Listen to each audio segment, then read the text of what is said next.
warahmatullahi wabarakatuh. Salam kibar. Kibar itu karya Indonesia Bersatu, amanah rakyat. Kalau Kobar si Rijal. Kobar itu jadi ketua PMI Utara, ganti Sabri Seiman 3 periode. Jadi di Kibar itu ada moto, jangan asal bicara, berbuat saja untuk sesama. Itu moto Kibar. Lalu saya tambahin lagi, saya sudah menambah-nambahin. 1000 kawan kurang, 1 musuh kebanyakan. Jangan asal bicara, berbuat saja untuk sesama. Disuka. Saya ini pengagum JK, gila JK. Orangnya cekatan, lincah, cerdik. Dia belum jadi sebelum dia jadi apa ya, pejabat publik lah ya, pejabat publik ya. Dia udah kaya raya bos.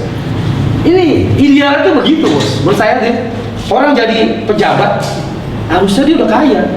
Ini kalau miskin jadi pejabat korup bos, cenderungnya korup. Izin, itu KPK ngeliat. Ya, jadi pejabat. Duitnya cuma taruh ya 50.000. Lalu dia jadi pejabat ngelola anggaran 3 miliar. Kata KPK mah, ini mah calon napi KPK. Kalau JK duitnya 3 triliun bos, ngelola anggaran 2 triliun. Kata JK, ngapain 2 triliun gua korupsi di rumah 3 triliun? Gitu, saya jujur, saya pengagum JK. Makanya saya kalau bisa saya ke Dukcapil, saya laporan. Nama saya Rahmat Soleh Yusuf Kala. Kalau boleh, Yusuf Kala. Tapi kan susah lah Dukcapil kan duit. Ngepek. Baru ganti itu data. Sudah rahasia publik. Ke Dukcapil tuh money. Bil mulus, Laisa mulus mampus itu. Itu kata Dukcapil. Sama BPN nggak gitu, BPN. Jadi pada sore ini insya Allah kita akan membahas luar biasa nih Teh.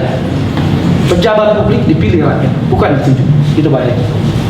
Ini jujur tadi ada utusan dari Gubernur, Kabadkes Bangpol, Pak Topan Bakri datang di lobi. Ngoceng-ngoceng ya. Ini saksinya wartawan, betul kan? Ngoceng. Lu mat bikin kegiatan gua di Gedung Juang ngelihat mobil Soekarno. Lu di si Pak Topan ngoceng, nggak terima nih. Merasa gua ini ahli setting, kenapa disetting pecahan botol? Lalu kata Topan Bakri, ini gua datang diskusi gubernur, man. Lu harus hargain.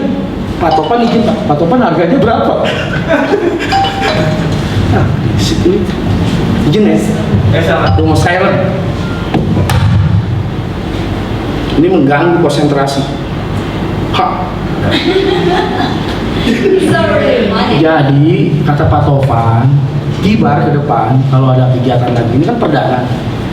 Kedua, dia mau fasilitasi tempat konsumsi ospul paket. Tapi pasca lebaran. Ya, ini kan Ramadan mau lebaran, kita kan THR. Jadi kata Topan, udah lu ngomong sama gua, bikin surat Topan. Nanti gue fasilitasi di lantai 22 buat tempat AC, laporan, konsumsi ospulnya rapi. Kalau ini kan lu nggak jelas. Bilang gubernur Gedung Juang, gue datang ke Gedung Juang, ada mobil Soekarno. Kesian lu Topan. Sampai Topan telepon. Pak Rahmat, Pak Topan. Lu di mana kegiatan? Restoran Gado-Gado Koplo. Nggak jadi Gedung Juang, nggak jadi. Kenapa? Mahalan 2 juta. Sementara gue duitnya cuma 50.000. Kata Topan, lu ngomong sama gue, Mas, kalau masalah duit. Gue duitnya banyak loh. TKD gue 100 juta loh sebulan. Oh, kita gue ngomong. Jadi gue gimana Topan? Ya terserah lu. Enggak, gue mau ke Boplo. Ya boleh datang. Boplo jauh gak? Masih jauh Papua gue. Jadi datang kan. Muncak tuh. Pokoknya lu kalau ada kegiatan gue fasilitas. Biasa cari muka. Gue mau udah ngerti. ASN itu saya udah paham. Perilaku ASN saya udah paham. Saya bergaul sama ASN itu sejak tahun 2000 itu saya bergaul sama ASN. Jujur, tahun 2000 itu saya intens sama ASN. Saya udah tahu perilaku ASN. Tanda tangan 3 kali, pesertanya kagak ada. Udahlah, nggak enak untuk aib ya. Tapi faktanya memang gitu sih, susah. Soalnya dia gaji gede. Ya, tapi orang tuh nggak kona'ah, nggak merasa cukup. Kembali ke narsum. Untuk narsum yang pertama, infonya yang saya dapat info aktif di Elsa. Udah ada CV. Udah diminta. Oh, berarti ada yang nggak beres. Ada yang nggak minta CV narsum. Berarti ketua panitianya nggak beres. Harus masuk penjara. Jadi yang sepengetahuan saya izin Mbak Aya. Mbak Aya ini aktif di Elsa. Mbak Aya ini pengamat tata negara. Peneliti. Yang benar peneliti tata negara. Mbak Aya ini punya pendapat Mas Anies, Mas Harija 16 Oktober itu kan masa bakti kelar tahun ini. Bisa diperpanjang setahun. Nanti argumennya apa aja mungkin bahaya presentasi. Izin. Benar nggak Pak? Apa saya salah? Kalau saya salah masuk penjara saya. Sama Gayung itu salah. Kayak mendidih dia masuk. Salah. Saya salah. Enggak. Nah, kalau saya salah, saya menunggu lebaran. Sekarang saya mohon maaf lahir batin. Untuk sesi pertama, langsung pertama, saya persilakan Bahaya untuk presentasi.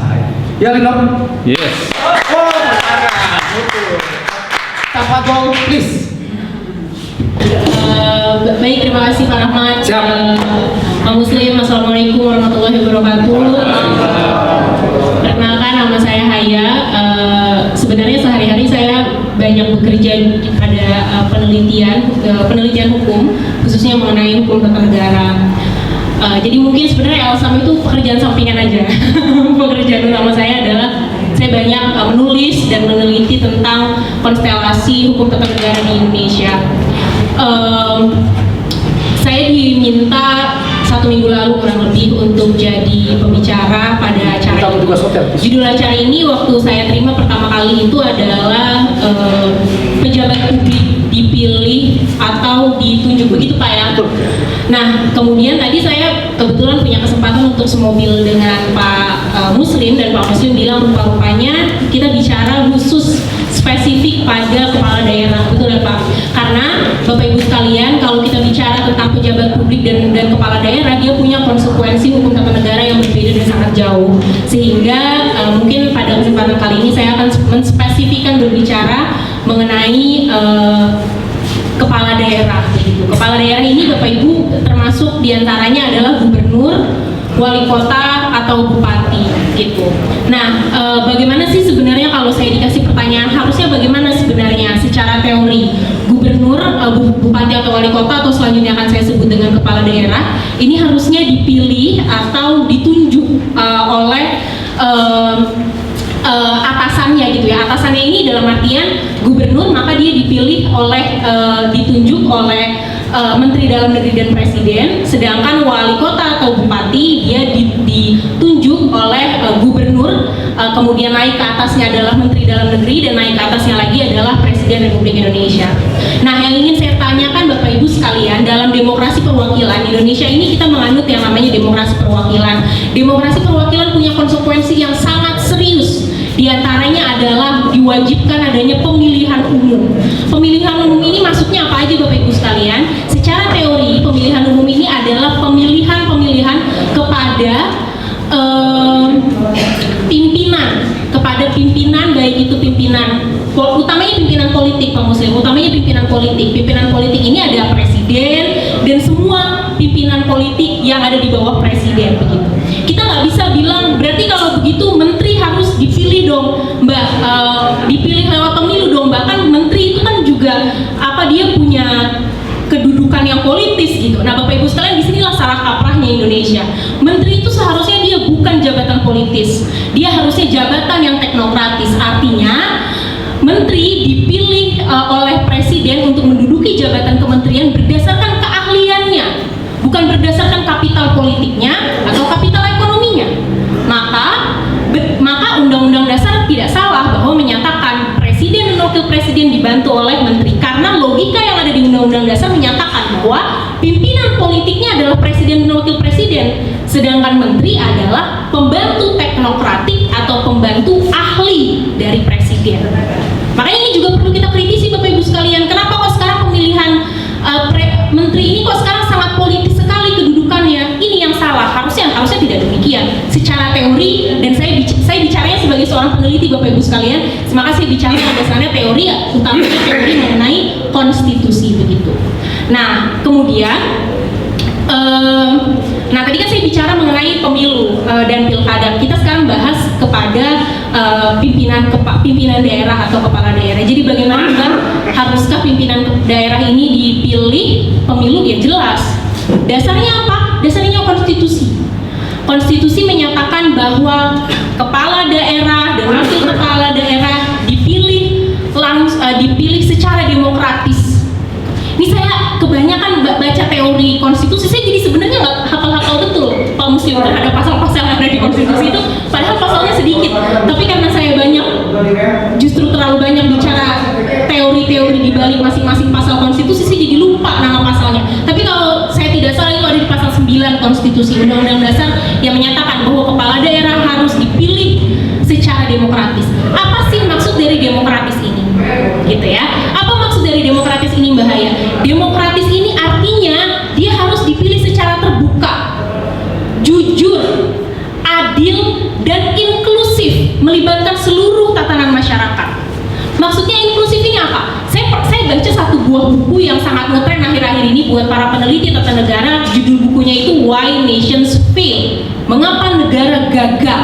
Salah satunya buku ini menyoroti negara-negara yang gagal di dunia disebabkan karena pemilihan umum tidak dilakukan secara inklusif dan terbuka. Maka jika kepala daerah tahun 2022 ini tidak dipilih secara terbuka, berhadapan dengan kegagalan negaranya. Begitu Pak Muslim. Ini secara teori saya bicaranya Bapak Ibu sekalian ya. Mungkin nanti secara dinamika politik yang ada di Indonesia Pak Muslim yang lebih paham untuk berbicara. Saya bicaranya secara teori saja. Nah, kemudian Bapak Ibu sekalian, nanti kalau ada yang mau ditanyakan kepada saya, boleh langsung diberikan pertanyaannya melalui Pak Rahmat. Nah, kemudian ketika kita bicara mengenai demokrasi, banyak sekali saya perhatikan ya, orang-orang itu berbicara Indonesia ini negara yang demokratis, tapi mengerdilkan makna dari demokratis itu Pak Muslim. Orang beranggapan bahwa demokratis itu demokratik itu sebatas pada pemilihan umum. Padahal menurut saya demokratik itu lebih luas daripada sekedar pemilihan umum Pak Muslim. Pemilihan umum yang seperti apa? Itu pertanyaan selanjutnya. Ya selama ini Indonesia juga tahun 2019 pemilihan umum. Tapi apakah itu pemilihan umum yang demokratis? Kalau menurut saya sebagai peneliti tata negara bukan pemilihan umum yang demokratis. Bagaimana pemilihan umum yang demokratis? Pemilihan umum yang demokratis adalah pemilihan umum yang satu, gitu ya, terbuka untuk siapa saja, melibatkan seluruh elemen masyarakat. Artinya seluruh elemen masyarakat harus dilibatkan ke dalam dinamika pemilu. Bukan hanya pemegang saham, bukan hanya pengusaha, bukan hanya orang yang punya modal politik. Artinya saya, seorang pembelajar hukum tata negara juga harus dilibatkan, boleh dilibatkan di dalam dinamika pemilihan umum. Gagalnya pemilihan umum demokrasi di Indonesia saat ini adalah pemilihan umum itu dibatasi. Siapa saja yang boleh berpartisipasi. Melalui apa di Indonesia? Misalnya melalui presidential threshold. Kemudian melalui apa lagi? Melalui parliamentary threshold. Kemudian melalui pemilu serentak. Makanya, nah ini kita sekarang bicara pada konsep pemilu serentak. Bagaimana apa konsekuensi pemilu serentak terhadap demokratisasi di Indonesia?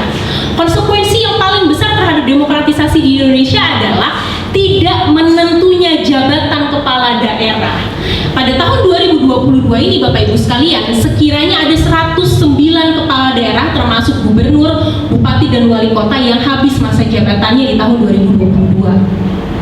Lalu siapa yang menggantikannya? Bagaimana cara menggantikannya? Itu kan pertanyaan selanjutnya. Tapi Undang-Undang Pemilu Kada dan Undang-Undang MD3 itu MPR, DPR, DPD, dan DPRD tidak mengatur konsekuensi dari pemilu serentak ini. Ini kan jadi repot pemikir hukum tata negara. Yang bikin keputusannya siapa? Yang disuruh mikir kita. Harusnya kan nggak begitu. Kalau misalnya memang demokrasi ini difikirkan secara matang dan bukan cuma jadi bahan jualan politik. Begitu toh? Akhirnya kemudian adalah orang-orang yang berpikir, oh ya sudah, 109 bupati, wali kota, dan gubernur ini pilih saja oleh Mendagri. Begitu. Kemudian nanti disetujui oleh presiden. Wah, wacana itu adalah wacana yang sangat berbahaya sekali terhadap demokrasi Bapak Ibu. Kenapa? Saya punya 4 ya. Saya punya 4 dampak jika kepala daerah ditunjuk langsung, tidak melalui mekanisme pemilu. Apa saja dampaknya? Ini dampaknya besar sekali dan dampaknya berbahaya sekali terhadap demokratisasi di Indonesia. Pertama, kepala daerah yang ditunjuk langsung dia akan mengalami krisis legitimasi. Maksudnya apa krisis legitimasi? Ketika saya berbicara krisis, bayangkan saja seperti ini. Contoh, saya ini mau jadi wali kota Depok, saya tinggal di Depok. Saya mau jadi wali kota Depok. Kemudian saya menjadi wali kota Depok melalui pemilu kada. Orang-orang coblos saya menang. Ini dapat dimaknai bahwa orang-orang Depok sepakat saya menjadi wali kota. Dan sehingga semua keputusan atau kebijakan publik yang saya keluarkan itu memiliki legitimasi dari rakyat Depok. Pertanyaannya, kalau saya ditunjuk oleh presiden atau mendagri untuk menjadi wali kota Depok, pertanyaannya, apakah warga Depok sepakat saya menjadi wali kota? Belum tentu. Bukan belum tentu, saya bilang secara hukum tata negara tidak sepakat. Itu konsekuensinya. Artinya apa? Saya memiliki krisis legitimasi. Keputusan kebijakan yang saya keluarkan yang berdampak kepada rakyat kota Depok ini sebenarnya secara hukum tata negara dan sosiologi hukum tidak perlu diikuti. Ini namanya konsekuensi hukum tata negara. Tidak perlu diikuti legitimasi kebijakan publik yang saya keluarkan. Begitu Bapak Ibu sekalian. Ini secara teori, ini yang pertama. Belum lagi kepala daerah itu menyusun anggaran belanja daerah. Menyusun anggaran belanja daerah. Mengeluarkan 1 triliun, 2 triliun, 10 triliun untuk belanja daerah. Siapa yang memperbolehkan kamu menyusun anggaran belanja daerah itu? Kepada siapa uang itu kamu belanjakan? Untuk siapa? Oh, ini saya mau bikin jalan tol. Kebutuhan siapa jalan tol itu dibangun? Kami warga Depok tidak merasa butuh jalan tol dibangun. Itu konsekuensi yang pertama. Ini baru yang pertama, ngeri sekali. Konsekuensi yang baru pertama dan udah ngeri sekali karena tidak ada legitimasi. Pemimpin itu Bapak Ibu, kalau tidak punya legitimasi, maka dia bukan pemimpin. Karena pemimpin itu menurut saya pribadi ya, sebagai pembelajar hukum tata negara, pemimpin itu sebenarnya jabatan yang sifatnya administratif, Pak. Maksudnya apa? Maksudnya Anda bisa berada pada puncak pimpinan itu karena kita sepakat Anda berada di puncak pimpinan. Kalau kita tidak sepakat Anda berada di puncak pimpinan karena kita tidak mencoblos Anda di bilik suara, maka Anda tidak layak berada di puncak pimpinan, dan semua kebijakan publik yang Anda keluarkan tidak perlu kami ikuti. Itu secara sosiologi hukum dan hukum tata negara. Teorinya demikian. Yang kedua, dampak yang kedua adanya sentralisasi kekuasaan. Ini saya ngomong berapa banyak ya Pak? Enggak, ngomong aja. Oh, ngomong aja ya, Bapak moderatornya. Moderatornya lagi sholat. Iya, oke, lagi sholat. Nanti kalau udah ini bisa di stop aja ya Pak ya. Yang kedua adalah sentralisasi kekuasaan. Ini dampak juga cukup serius Bapak Ibu. Mungkin ini terlalu teoritis, tapi saya berusaha untuk mencoba menjelaskan ini secara sederhana. Reformasi Indonesia tahun 1998, salah satu anak kandung reformasi adalah desentralisasi kekuasaan. Maksudnya apa? Soeharto ini kan orang capek yang melihat Soeharto dia lagi, semua kebijakan politik, ekonomi, sosial semuanya ada di dia. Masyarakat yang ada di daerah-daerah semua ini kok dilupakan? Kok semua pembangunan ada di Jakarta? Kok semua konsentrasi ada di Jakarta? Gitu kan? Akhirnya makanya tahun 98 dikeluarkanlah sebuah konsep yang bernama desentralisasi. Artinya rakyat ini boleh berpesta terhadap pimpinannya dan daerahnya sendiri tanpa campur tangan pemerintah pusat. Itu inti dari desentralisasi. Kalau misalnya kepala daerah dipilih oleh pusat, mana desentralisasinya? Semuanya orang pusat. Berarti ini artinya setelah yang pertama tadi tidak ada legitimasi, kedua sentralisasi atau penarikan kekuasaan kembali ke pusat ini adalah pengkhianatan terhadap reformasi dan tentu bertentangan dengan demokratisasi di Indonesia. Dan salah satu yang buku saya baca, Why Nations Fail, juga bilang bahwa jika amanat-amanat dari reformasi, kemudian amanat dari kesepakatan politik masyarakat secara umum dicederai, maka bisa jadi, bukan bisa jadi, maka sudah jadi negara akan berhadapan dengan yang namanya kegagalan, runtuh negaranya ambruk. Sebenarnya saya bisa bicarakan negara-negara lain, tapi sepertinya kita keep it simple ya, bikin short aja, bikin pendek aja. Kemudian dampak yang ketiga adalah pertanggungjawaban politiknya. Kan kita nih pemilu 5 tahun sekali gitu ya Pak ya. Kita pemilu 5 tahun sekali, terus saya deg-degan nih, harusnya idealnya ya, kalau di negara yang sehat demokrasinya saya deg-degan nih, terus saya mau mencalonkan diri lagi, kira-kira saya dipilih nggak ya? Kalau saya nggak dipilih, tandanya rakyat saya nih marah sama saya karena saya nggak dipilih. Itu kan negara demokrasi yang sehat. Permasalahannya adalah, nah ketakutan saya ini saya bayar melalui pertanggungjawaban politik saya. kalau presiden ada hearing di DPR, kalau kepala daerah ada hearing di DPRD untuk menyatakan ini loh kerja-kerja saya. Gitu. Nah pertanyaannya, pertanggungjawaban politiknya kalau kepala daerah itu dipimpin sama presiden dan dipilih sama presiden itu ke siapa pertanggungjawaban politiknya? Kan jadi aneh ya Pak ya. Dia nggak pertanggungjawaban politiknya bukan ke rakyat gitu. Nah kemudian dan yang keempat, dan ini yang paling tidak kalah penting juga adalah pasti adanya potensi korupsi. Lelang jabatan, penunjukan jabatan, nah itu udah ladang basah korupsi, itu udah biasa. Kita mau dari Indonesia Timur sampai Indonesia Barat, semua kepala daerah yang dipilih, ditunjuk atau tidak melalui mekanisme pemilu kada pasti korupsi. Saya nggak bilang pasti ya, tapi kalau saya tidak salah dari tahun awal 2000 sampai 2021 ini kurang lebih ada 220 sekian kepala daerah yang dihukum oleh KPK karena terindikasi, bukan karena kalau dari hukum pasti bukan terindikasi, karena terbukti melakukan korupsi jabatan. Korupsi jabatan. Maksudnya korupsi penunjukan jabatan baik melalui lelang jabatan dan lain sebagainya. Makanya saya bilang, Bapak Ibu sekalian, saya bukan menakut-nakuti bahwa negara ini akan hancur gitu ya. Karena nggak perlu saya takut-takuti, kita semua seharusnya sudah takut negara ini akan hancur begitu. Karena itu tadi besar sekali konsekuensinya, sangat besar dan apa ya, negara ini seolah-olah tidak mau mendengar semua pendapat yang sifatnya itu ilmiah, Pak. Semua akademisi di negara ini mengeluhkan hal yang sama. Tutup telinga. Saya baca satu buku yang menulis Ben Bland. Beliau adalah jurnalis yang mengikuti Presiden Jokowi dari tahun 2019. Dari tahun 2006 bahkan ketika Jokowi itu mengajukan diri menjadi wali kota Solo, mengikuti beliau sampai tahun 2019. Dan salah satu kesimpulan dari buku itu, dia mengikuti betul-betul tinggal ngekos di samping rumahnya, betul-betul mengikuti. Saya suka salut terhadap jurnalis-jurnalis yang punya integritas yang sebegitu tingginya. Dia orang warga negara Australia.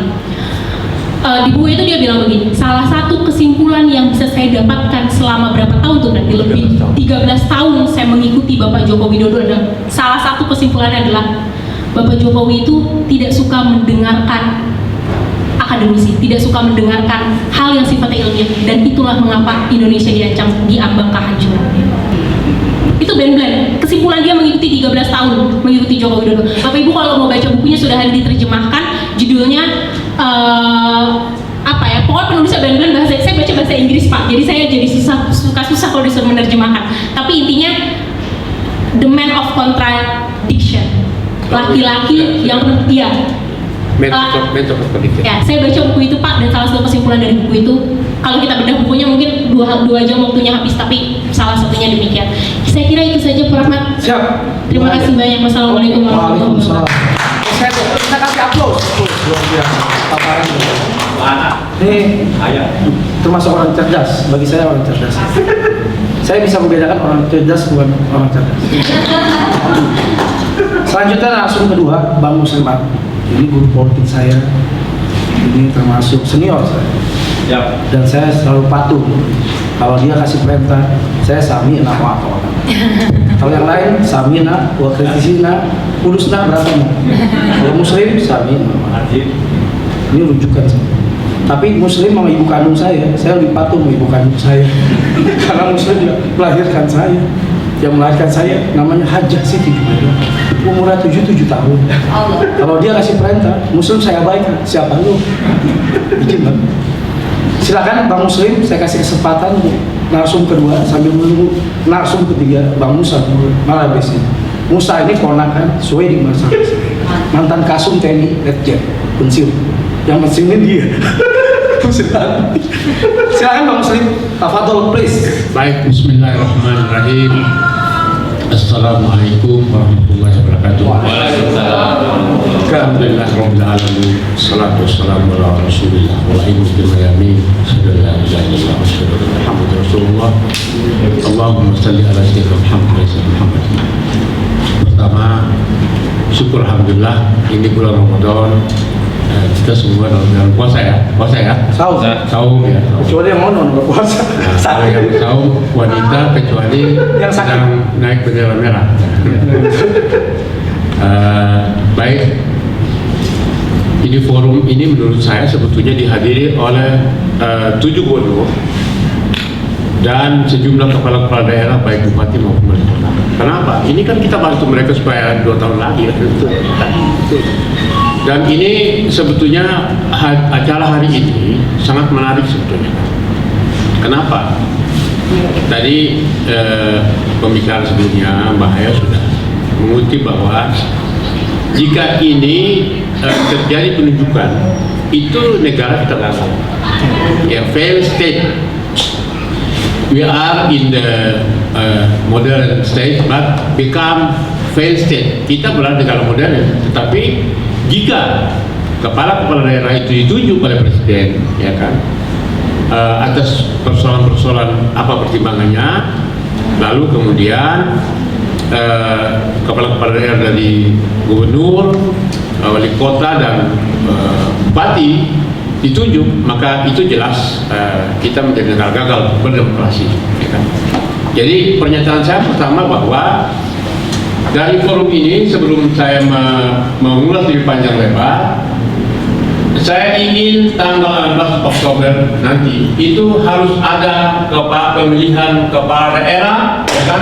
Ya, kepala daerah, agar supaya kita menjadi negara demokrasi, bukan negara otoritarianisme, negara tiran, ya kan? Atau negara diktator. Karena apa? Ini sesuai dengan amanat reformasi, ya kan?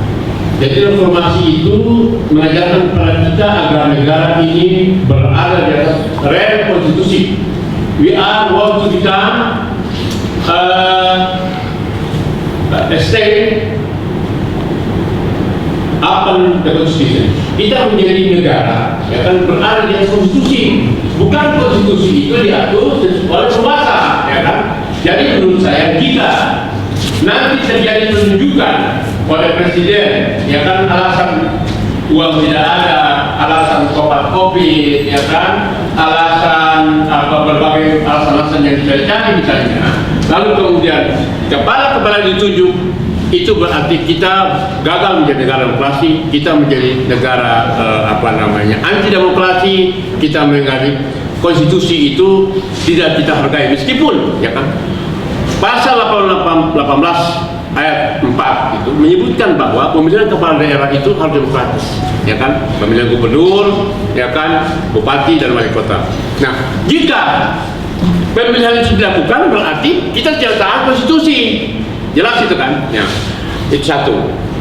Nah, sekarang ini kan kita melihat bahwa pelaksanaan pemilihan kepala daerah ini yang sudah dari mulai pemilihan langsung, ya kan, sejak 2024, ya kan, kemudian 2024 pemilihan langsung, lalu disertai dengan pemilihan kepala daerah, gubernur, bupati, wali kota, sampai hari ini. Nah, tiba-tiba ada kebijakan, contoh misalnya, kebijakan dengan alasan COVID misalnya kan, lalu uang tidak ada, lalu kemudian sekarang sedang berjalan disetting agar presiden diperpanjang masa jabatannya, ya kan, pemilu ditunda. Ini adalah ciri-ciri negara gagal demokrasi, ya kan, sepakat ya, negara demokrasi. Makanya kemudian terjadi reaksi di berbagai daerah, di berbagai kampus terhadap perpanjangan masa jabatan presiden dan penundaan pemilu. Itu jelas. Bahkan Saudara Luhut Binsar Panjaitan, ya kan, yang secara terang-terangan Menko-nya itu Marves, Maritim dan Investasi, sekarang ini dia memerankan jabatan sebagai Menko Polhukam, ya kan? Dia menjadi korlap, ya kan? Menjadi korlap untuk supaya jabatan menjadi berpanjang, lalu kemudian pemilu ditunda. Lah, kita tanya menteri seperti ini mestinya dipecat, ya kan? Makanya saya ngomong di berbagai forum, Luhut ini adalah perusak demokrasi, perusak konstitusi, perusak hukum. Dan melalui forum ini juga saya minta supaya Jokowi memecat Luhut merdeka. Kenapa? Karena ini kan mau menyeret-nyeret ini kan, menyeret-nyeret. Meskipun Jokowi sudah bilang, kalau ini kan sama saya nampar muka saya, ya kan? Saya juga diwawancara berbagai media, saya mengatakan kalau Jokowi tidak berani memecat Luhut, berarti memang Jokowi muka tembok. Saya ngomong itu. Di media ada ngomong sini ya, ngomong. Nah, jadi sekali lagi saya nyatakan bahwa kita sepakat setelah reformasi negara ini adalah negara hukum, ya kan, restart dan bukan negara kekuasaan, bukan mastak. Jika penunjukan kepala daerah nanti pada bulan Oktober itu kita sudah menyeret menjadi negara mastak, negara kekuasaan, bukan negara hukum. Jadi hukum konstitusi itu lebih tinggi. Jadi konstitusi itu mengatur Jokowi, mengatur presiden, mengatur menteri, mengatur DPR, mengatur DPD, mengatur MPR, ya kan? Tapi kalau kemudian ternyata konstitusi itu bisa diatur-atur, sekarang ini kan konstitusi menetapkan bahwa pemilihan itu kita sepakat pada tanggal 14 Februari 2024. Tapi kemudian ada kepentingan tertentu, lalu kemudian ini digeser jadwalnya, diperpanjang dan lain sebagainya dengan cara berani berbohong dengan mengatakan bahwa menurut Big Data, ya kan? Menurut Big Data bahwa ada 110 juta orang melakukan pembicaraan perlu perpanjang ini. Begitu dicecar, termasuk saya ketemu dengan Lanyala Mataliti beberapa waktu kemarin, dia mengatakan itu bohong. Sudah dicek Saudara Ismail Fahmi sebagai pimpinan Drone Emprit sudah mengatakan bahwa itu tidak ada, paling sekitar 20.000 lebih, itu nggak sampai. Itu.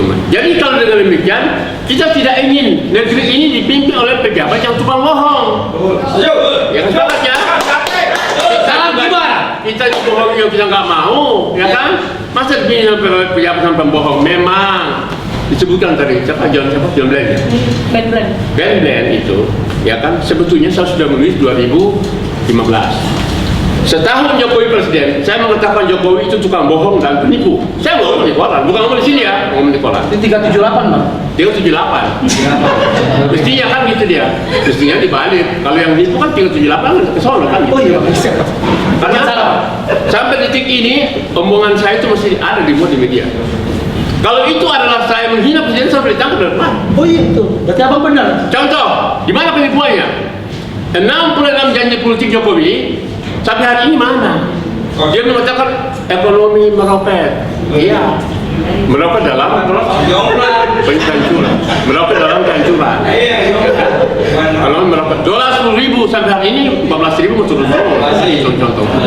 Tidak impor pangan, impor beras, impor garam, impor gula, ya kan, dan sebagainya. Sampai impor diabetes Bang. Nah, jadi ini adalah ciri-ciri negara gagal. Jadi kalau Ben Bland mengatakan seperti itu selama 13 tahun itu, memang waktu itu kan John McFadden menulis juga, ya kan, dalam The Most, ya kan, and Miller, dia mengatakan bahwa ini kan ciri-ciri penipu, pembohong, pemimpin, inilah akibatnya. Oleh sebab itu, jangan karena kebohongan dan penipuan itu membuat kita menjadi rusak semua. Kan itu masalahnya kan. Nah, contoh misalnya, bagaimana tidak tipu-tipunya? Giliran anaknya calon wali kota di Solo dan di Medan, bantunya itu pelaksanaan pilkada jalan 2020 di tengah-tengah COVID sedang tinggi-tingginya itu. Tanggal 9 Desember 2020. Nah, sekarang ini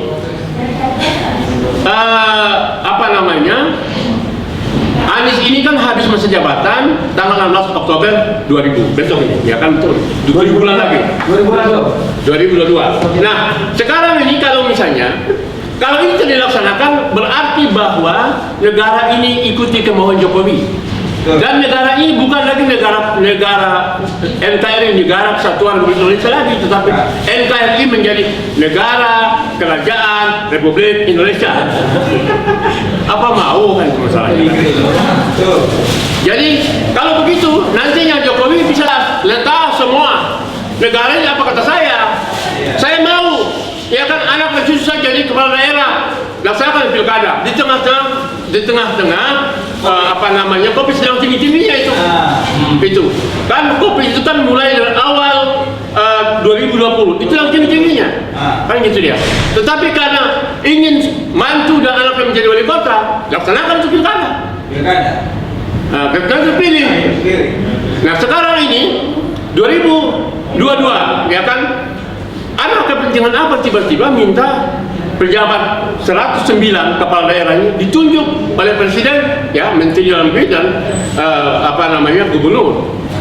Nah, jadi menurut saya kalau ini berarti menyeret negara menjadi negara bukan negara konstitusi, bukan negara hukum, negara menghormati undang-undang, bukan demokrasi, tetapi menjadi negara oligarki, negara anti demokrasi, negara mendukung kepada penguasa. Nah, kita tidak mau itu. Jadi oleh sebab itu, apapun ceritanya, bulan Oktober besok ini kita harus minta agar supaya dilaksanakan pemilu kada untuk pemilihan kepala daerah. Sepakat ya? Jika tidak, apa? 2 tahun dari 2022 ke 2024 itu kan 2 tahun. Selama 2 tahun itu kepala daerah yang terpilih dan hasil penjualan itu tidak legitimate. Tidak legitimate menggunakan anggaran berdasarkan apa? Tidak mendapat legitimasi dari masyarakat. Itu akan terjadi kehancuran. Berbahaya kata bahaya tadi. Nah, oleh sebab itu sebetulnya tadinya saya berharap Mardhani Alisera, ya kan, Gais Hanifah, saya berharap si siapa nama lagi itu Ahmad Sahroni. Teman-teman kan DPR tuh, ya kan? Ada umroh kan? Ya kalau urusan negara itu umroh itu kan bisa nanti kan, itu masalahnya kan. Itu bukan apa-apa. Kita semua itu mau surga, jangan mau surga sendirian. Umroh itu lebih baik dilaksanakan pada bulan Ramadan, berkah. Iya betul, ya kan. Tapi ini dia pulang ke negara sudah rusak bagaimana? Udah, kita tangkapin aja Sahroni, Gais Khalifah bang siap ditangkap. Nah, jadi sudah sekalian, keinginan kita ini adalah reformasi ini kan kita berdarah-darah, ya kan, korban teman-teman di Trisakti, ya kan, pahlawan reformasi itu, ya kan. Kemudian setelah itu reformasi di sini kita ingin mengakhiri kekuasaan itu tidak menjadi semena-mena, kan gitu, ya kan. Tadi disebutkan 2 tahun Orde Baru, kita ingin berhenti, ya kan. Kita ingin negara hukum, negara demokrasi. Nah, jadi sekali lagi melalui forum ini juga saya ingin mengingatkan kepada pihak-pihak yang mewacanakan agar supaya pejabat kepala yang ditunjuk oleh presiden itu stop, ya kan, berhenti, karena itu adalah langkah-langkah anti demokrasi, anti konstitusi, dan adalah negara-negara kesewenang-wenangan. Nah, kita ingin, ya kan, apalagi sekarang ini sudah terjadi demonstrasi berbagai daerah, ya kan, dari mulai luar Jawa itu Makassar, ya kan, kemudian di Banjarmasin, ya kan, lalu kemudian di Medan, kemudian Palembang, Lampung, Riau. Di Jawa ini hampir tiap hari saya monitor itu, karena bagaimanapun saya sebagai pengamat ya, saya monitor itu.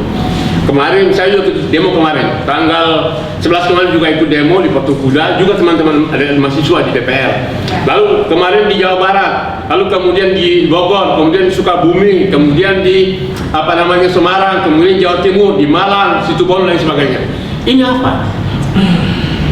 Ini adalah ekspresi daripada keinginan rakyat, di mana jika negara ini dikelola secara acak-acakan, secara amburadul, secara abal-abal, kan gitu kan.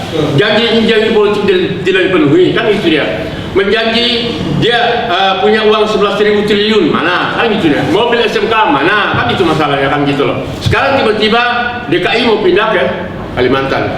Uangnya investornya SoftBank lari, Arab Saudi nggak dapat, malah sekarang meminta ke kita undunan, soeran. Jadi kemarin saya sarankan, saya bilang kalau memang mau dipaksa IAKN berdiri, itu ASN perintahkan mereka tiap jalan semua pegang kotak, pinggir jalan pegang kotak untuk minta sumbangan ke masyarakat. Kenapa? Ini kan anggaran nggak ada. Jadi akhirnya saya juga diajak teman-teman, Bang Marwan dan teman-teman di Samsudin untuk menggugat ke MK kemarin, ya kan, karena saya bilang kan saya juga sibuk, teman-teman biarlah kita bagi tugas nah itu. Jadi IKN, ya kan, ibu kota negara itu sekarang sedang digugat di Mahkamah Konstitusi, dan potensi, ya kan, potensi bahwa penggagalan itu besar sekali karena banyak landasan-landasan yang sudah saya baca materinya. Nah sekalian, jadi Kibar ini, ya kan, dipimpin oleh Saudara Rohmat Soleh. Ya, mudah-mudahan dirahmati dan menjadi orang yang soleh. Amin. Sehingga akan melahirkan negara bangsa ghafur, baldatun thayyibatun wa rabbun ghafur. Amin, ya Allah. Ya. Nah, ini adalah salah Doa yang upaya. itu yang dizalimi. Ya. Amin ya Allah. Jadi kita ingin supaya negara kita ini negara yang betul-betul menjadi baldah thayyibah, negara yang betul-betul negara yang baik, negara modern, Siap. dipimpin oleh pemimpin yang amanah, pemimpin yang tidak tukang tipu, pemimpin yang sedia kampanye itu dia bicara seolah-olah surga itu Gas terus Pak, gas terus. tapi giliran sudah berkuasa menjadikan rakyat itu kayak neraka. Itu nggak bisa. Biasa di luar. Nggak bisa. Jadi kita ingin menjadi pemimpin ini, pemimpin kita ingatkan ini pun adalah salah satu cara kita mengingatkan Jokowi, mengingatkan menteri-menteri. Maksud saya sudah sekalian bahwa ini kan semua ini akibat karena kita mengikuti memang apa yang dilakukan Rahmat itu kan saya ngomong di koran. Itu bukan omongan ketua kibar di sini saja. Itu dia mengutip dari pernyataan saya di koran. Saya ngomong Jokowi gagal, Jokowi mundur, kalau kan Kita nyatu. dan ini bukan makar. Kenapa bukan makar? Dulu Soekarno juga begitu kan, Soekarno proklamator. Tetapi ketika dia salah musuh negara ya dicopot oleh rakyat. Gitu. 32 tahun Pak Harto memimpin negara ini. Kelamaan, kecapean kan gitu kan. Ya gantian, masa nggak ada lagi anak muda kan? Banyak piagam.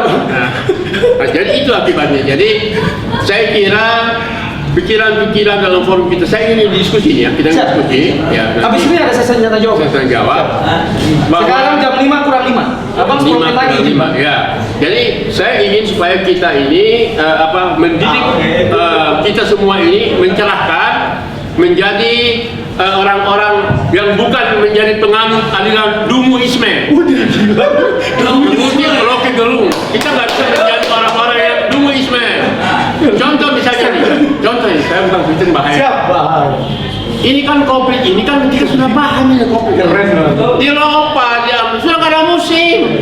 Kita terus seperti COVID ini. Padahal di balik COVID ini ada bisnis, ya kan, bisnis alat kesehatan, bisnis vaksin, bisnis antigen, PCR. bisnis PCR. Jadi sekarang itu mereka para pejabat ini kalau cari uang itu menjadikan hidup kita ATM. Iya, termasuk ini, Bang. Ya, Untuk colok sekali bayar sekian, colok lagi dibayar sekian. Itu teman saya. Dari sini ke Riau colok, pulang Riau colok juga. Sekali bolak-balik itu bisa habis 10 juta. Itu ngomongnya besar, Bang. Lama-lama. Besar, Bang. Uang hidupnya dia besar, Bang. Menganga, Bang.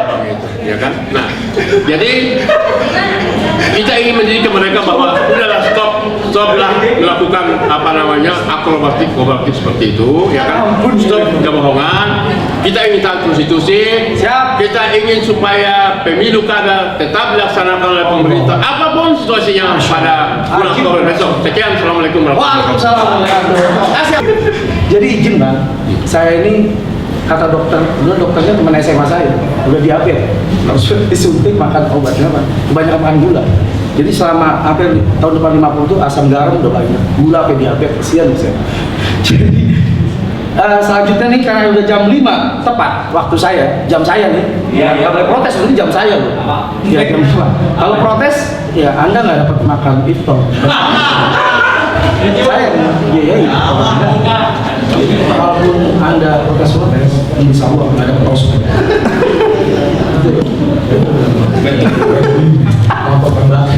Yang nggak terlibat jangan kasih oskul, jangan kasih tiktok, jangan teman wartawan.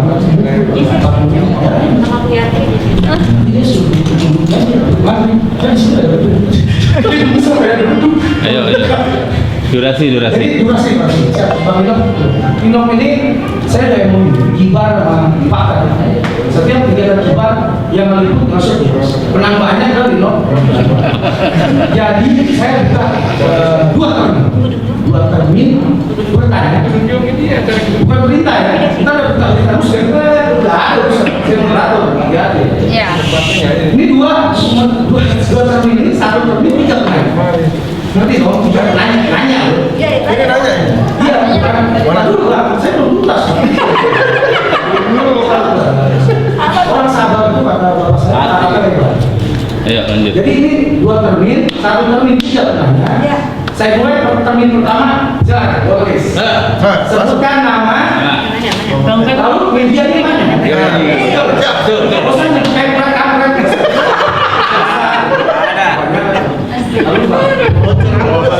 Saya tahu Ini kasih Okpen namanya Okpen. nama media apa? Masih. Bukan kasih. Udah selesai. Hotben. Oke. Iya. Makanan Pak. Kau bento. Oke. Jadi Saya Hotben dari Gramedia.com. Dari Mediapos.com. oh media pos. Media.com. Gramedia. Saya mau bertanya kepada Pak Muslimin ya. Mohon izin. Apa tuh? Statement bahwa penunjukan setelah tanggal 10 bulan Oktober ini nanti harus melaksanakan pemilu itu sebenarnya menurut saya tidak konstitusional juga Pak. Kenapa? Karena memang justru konstitusi yang sudah menurut aturan itu yang sudah disepakati dan ditentukan oleh MPR itu kepala daerah memang ditunjuk ya, dan itu Jokowi juga sebenarnya tidak melanggar konstitusi sama sekali. Itu sudah disepakati oleh MPR kok, bahwa nanti para kepala daerah ya itu artinya iya. Iya, tapi Udah selesai.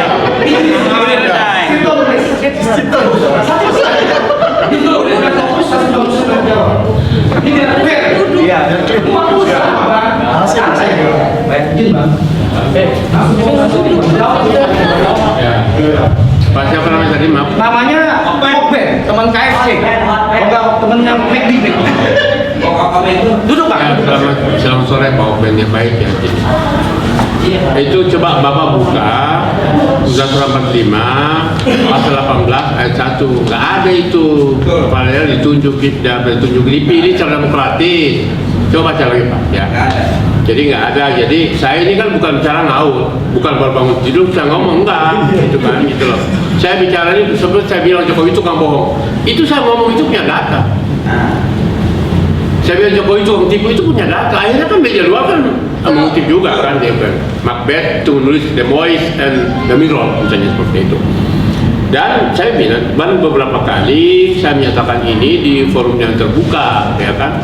Jadi sebetulnya konstitusi kita itu mengatakan kepala daerah itu dipilih secara demokratis, bukan ditunjuk gitu. Coba Bapak buka lagi. Kalau Bapak ada handphone, coba buka sekarang. Buka Bang. Buka. Perintahnya kata langsung buka. Bukan tutup. Pasal 18 itu kepala daerah itu ditunjuk kan itu. Buka. Jadi bukan ditunjuk tapi dipilih secara demokratis. Itu. Udah, Bang. Jadi sebentar agar supaya ini tidak menjadi bias ya kan. Saya juga dan kalau misalnya besok ini ditunjuk, saya lah yang akan menggalang kekuatan untuk sidang istimewa memecat Jokowi. Karena itu pelanggaran undang-undang masalahnya kan. Ya, itu pelanggaran undang-undang. Jokowi, Bang. Dan saya ngomong ini bukan di sini aja, di media saya ngomong, ya kan. Itu di televisi kemarin fakta juga saya ngomong kemarin. Ya. Oh, Mas. Intinya Kibar mendukung ARN, Aliansi Rakyat Menggugat. Kibar koalisi dengan Muslim Army. Semoga Bang Muslim dirahmati. Amin. Kedua, Bang ini nih, Bang, udah tanya. Nama medianya mana? Udah itu aja. Nggak perlu nomor rekening, nggak perlu. Assalamualaikum warahmatullahi wabarakatuh. Waalaikumsalam. Salam sejahtera bagi kita semua. Sejuk. Ini menarik nih Bang. Nama saya Edo Bang, dari Suara Indonesia. Edo? Iya Bang. Suara Indonesia 1 Bang .id. Iya. Lanjut. Siap. Tanya satu aja, Bang. Gak bisa 2 Bang. Nggak bisa. Satu-satu Bang, atau Bang. Satu-satu. Iya, satu. Aku kalah nego. Iya Bang. Satu-satu ya. Iya. Sekarang. Pertama dari Mbak Sayu. Hai ya. Panggilannya Hai. Hai. Menarik tadi yang dipaparkan sama Mbak Haye, ya kan, bahwa tata negara memang selayaknya seperti diteorikan tersebut. Yang saya tanyakan nih Mbak, saya sudah dari tadi pengen nanya nih, kalau seandainya dan jika teori tersebut tidak pas dengan apa yang dilakukan nanti tahun 2024, ada nggak dari pernyataan akademisi segala pun yang mengatakan bahwa akademisi selama ini tidak didengar oleh Jokowi, ada nggak semacam suatu pernyataan dari akademisi bahwa Pak Jokowi tidak mendengar? Ada nggak? Jadi saya udah dari tadi saya sudah pengen ngomong ini, karena selama ini kan katanya Pak akademisi tidak didengar. Nah, sekarang coba kasih satu statement lah bagaimana supaya didengar. Oke. Itu pertama Bang ya, pertama Bang. Iya kayak gini sama Pak Muslim Bang. Pak Muslim, izin Pak Muslim. Pak Muslim aktivis, saya tahu itu.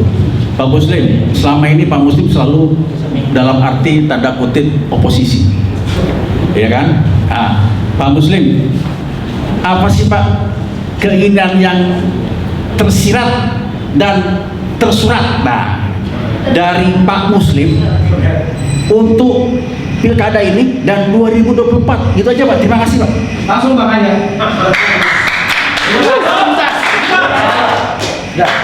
Terima kasih Pak Edo atas pertanyaannya. Sederhana, banyak sekali Pak sebenarnya aliansi dosen hukum tata negara di Indonesia yang menyatakan dan meminta untuk didengar bahwa bernegara itu ada tata aturannya, namanya tata negara. Bernegara itu tidak ugal-ugalan dan tidak menggunakan kekuatan brutalitas. Dan teori tersebut ada di dalam hukum tata negara. Gitu. Dan itu sudah banyak sekali Pak. Ada namanya banyak aliansinya, ada CALS namanya, ada aliansi dosen yang menyatakan bahwa untuk bernegara secara tertata dan demokratis ada teorinya, dan presiden dan seluruh pengambil kebijakan harus mandat itu Pak, mandatori, harus merujuk kepada teori tata cara bernegara yang dikenal dengan teori hukum tata negara. Terima kasih Pak. Silakan Pak Muslim. Biar fokus, tuntas. Ya baik Pak Edo ya. Iya Edo. Jadi begini kan, saya tambah sedikit nih. Saya pernah ngomong bahwa dalam sejumlah kebijakan Jokowi itu kan tidak mendengar orang. Jadi betul, dia mendengar dirinya sendiri. Ada kasus waktu itu ketika Muhammadiyah dan NU, dua ormas terbesar yang akan memberikan masukan nggak dipakai. Nah, ini kan bahaya. Jokowi itu tidak memimpin dirinya sendiri, bukan. Dia bukan memimpin keluarga, dia Ibu Iriana, si Gibran, si siapa namanya, Pesang, bukan itu. Dia itu memimpin 275 juta warga Indonesia, warga negara. Dia harus mendengar, ya kan? Nah, jadi kalau misalnya bahaya jika seorang pemimpin tidak mendengar orang, ya kan? Nah, jadi sekali lagi itu bukan lagi seorang pemimpin. Dia adalah pemimpin yang dipilih, bukan seorang raja, bukan tadi. Jika Jokowi menjadikan dirinya sebagai Raja Louis XVI, letak semua negaranya, apa kata saya, dia akan digerus oleh rakyat, oleh warga negara seperti revolusi Prancis 1776 lalu. Ini masalahnya. Jadi kita harus bilang sama Jokowi, hey Jokowi, Anda harus dengar, ya kan? Kalau enggak, Anda akan digulung oleh tsunami rakyat sendiri. Tambahan. Nah, tadi kan Pak Edo nanya ke saya, apa tersirat dan tersurat?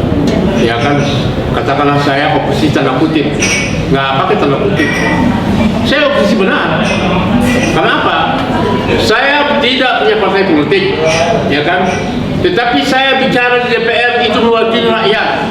Bicara di DPD di depan nyala sebagai ketua DPD dan teman-teman anggota di DPD sebagai anak bangsa yang melihat kondisi negeri ini carut marut, abal-abal, amburadul. Contoh, sampai kepada bulan kemarin hutang kita itu mencapai 7.000 triliun. Sri Lanka itu mau diambil alih oleh Cina akibat hutang yang diberikan oleh Cina kepada Sri Lanka, sehingga luas tanah 1.000 km di Sri Lanka itu mau diambil oleh Cina, ya kan? Nah, begitu juga sejumlah negara-negara Afrika. Itu Zimbabwe itu akibat dia berhutang kepada Cina, mata uang Zimbabwe itu ditukar dengan yuan. Nah, apakah ugal-ugalannya, saya sebut ugal-ugalannya, infrastruktur di zaman Jokowi ini mengakibatkan inefisiensi anggaran sekitar 4.000 triliun lebih. Yang kemudian itu diakibatkan itu membuat rakyat menderita. Harga-harga mahal, listrik naik, gas naik, ya kan? Kemudian LPG naik, lalu kemudian Pertamax naik, minyak goreng naik, DP naik. PPN sampai 11%. Yang turun sarung manduk dong. Apakah itu yang terjadi? Sekarang ini terjadi hiperinflasi. Uang 100.000 itu tidak ada artinya sekarang ini. Ngajak teman 2 orang mikir ini. Dulu bisa bayar apa enggak? Ini hiperinflasi namanya. Gaji buruh tidak naik, ASN tidak naik. Memang kemarin sampai 3 bulan itu rapel kemarin. Ya kan? Jadi saya melihat kondisi yang begini memprihatinkan. Saya punya keinginan, masa sih Singapura yang tidak punya apa-apanya dia bisa menjadi, memang penduduknya adalah kita cuma dia 5 juta. Tapi ingat, Singapura adalah negara yang merampok tanah Indonesia sehingga luas tanah yang menjadi 294 km itu luas, nyolong tanah dari Pulau Bintan. Saya tahu itu, saya yang menyetop ekspor pasir ke Singapura. Saya nyetop. Nah, sekarang Singapura itu perutnya ada di sini. Itu pelabuhan sana tuh. Kemudian berbagai macam bisnis. Masa kita punya 16 juta hektar sawit. Kita produsen CPO terbesar dunia, tetapi minyak goreng kita mahal. Ini kejahatan. Ini lagi mafia. Ini preman namanya. Jokowi presiden mafia. Dan dengan itu kalau Jokowi tidak bisa menangkap, berarti dia adalah pelindung mafia. Presiden mafia. Dan presiden mafia. Wapres mafia. Wapresnya diam aja berarti ikut. Ma'ruf Amin itu kalau berzikir zakat pula Pak Fikir. Nah, jadi saya mengatakan bahwa dalam persoalan minyak goreng saya memimpin 4 kali demo ke Kementerian Perdagangan. Kemarin saya kirim surat ke Menteri Perindustrian. Ini ada 17 perusahaan yang bermain di CPO. Kalau ini tidak dicabut izinnya, berarti Kementerian Perindustrian ikut menikmati uang dari kenaikan dari head 14.000 kemudian dicabut menjadi 25.000 itu. Anda terima itu? Ini paketan Anies harusnya. Nah, jadi Pak Edo, saya tidak punya ambisi apa-apa. Ya kan, saya ingin itu belum lagi ancaman Cina. Ngeri Cina ini. Rahmat ini kemarin cerita sama saya, Bang. Saya tahun 2005 itu menulis bersama dengan Profesor C. Edi Suarsono tentang tentara merah Cina. Iya betul. Tentara merah, saya menulis itu. Iya betul. Dan kemarin juga saya bertanya, ini kenapa kok dengan mudah lapangan pekerjaan dijadikan 10 juta oleh Jokowi kita nggak dikasih, malah tenaga kerja asing Cina datang ke sini itu dikasih, difasilitasi. Ini kan pimpin apa namanya kalau seperti ini? Saya bukan memprovokasi kalian untuk memberontak, ini fakta. Mereka masuk sini itu lewat bandara-bandara. Jam 2, jam 3 di saat orang semua tidur. Ajib sekali. Ini benar punya fakta ini. Lewat Manado, lewat Cengkareng. Ini kan namanya maling ini. Di Pluit kan Cina semua. Nah, jadi ini artinya apa? Jangan sampai Indonesia menjadi negara Cina. Oleh sebab itu ketika persoalan IAKN, saya mengatakan jangan sampai IAKN itu menjadi ibu kota Beijing baru. Saya ngomong. Betul, Pak. Kenapa? Karena sekarang ini ada boneka-boneka Beijing ini bergerak. Udah DKI aja Bang ya. Daerah ibu kota tuh DKI. Nah, jadi dan IAKN itu pelanggaran. Melanggar sejarah, melanggar kultur, melanggar undang-undang, melanggar hukum, itu IAKN itu. Sehingga dipaksakan 43 hari. Itu air tanah dari disatuin oleh Jokowi, Pak. Makanya saya katakan bahwa jika partai-partai di 82% partai-partai politik yang di istana itu menyetujui disahkannya atau nyusun undang-undang tentang Omnibus Law, tentang undang-undang migas, sumber daya alam, kemudian IAKN, itu partai itu segera kita jadikan seperti partai komunis. Kenapa? Mereka itu anti demokrasi. Iya, otoriter, Pak. Saya tahu kalau saya berjuang bersama teman-teman buruh untuk membela Omnibus Law itu, gitu loh. Bayangkan saja, ini tanya bahaya. Undang-undang, ya kan? Begitu digugat judicial review ke MK, dia mengatakan ini inkonstitusional. Tapi tetap jalan juga kan? apa namanya itu? Jadi nggak boleh lah. Stop. Tapi suruh jalan boleh. Ini hakim-hakim yang kayak itu. Kebetulan ada satu orang calon Bayangkan. calon mantunya, calon besarnya ini adiknya itu kan kebetulan mau dilamar sama ketua MK. Jadi negara ini sudah kayak kerajaan udah. Jadi yang kayak itu negara kerajaan boleh. Negara kerajaan Republik Indonesia. Nggak ada Betul. Nah jadi itu kan. Jadi saya ingin kalau kita tidak berjuang, Anda tahu. Ini kalau saya bongkar nanti Bongkar aja. Bongkar Pak. Kita aja.